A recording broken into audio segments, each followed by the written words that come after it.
I am proud कि आज मेरे एमएलए ने अपने माँ के भाषा में, मातृभाषा में, कॉकबरों काउप्रू में आज अपना पॉइंट रखा असेंबली के अंदर।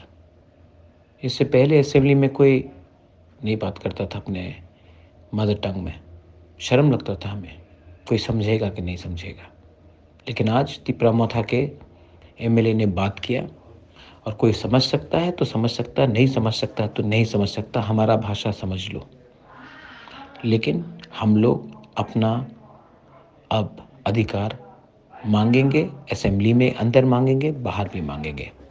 I am very proud of my Motha MLAs. आपने इतिहास बनाया और कभी मत भूलिए, पुइला जाति उलो पार्टी। हम लोग अपने जाति के लिए बात करने आए हैं, सिर्फ पार्टी करने नहीं। दिस इज पुबागरा। Congratulations once again. We will not surrender. बेलाइनो हमबाई।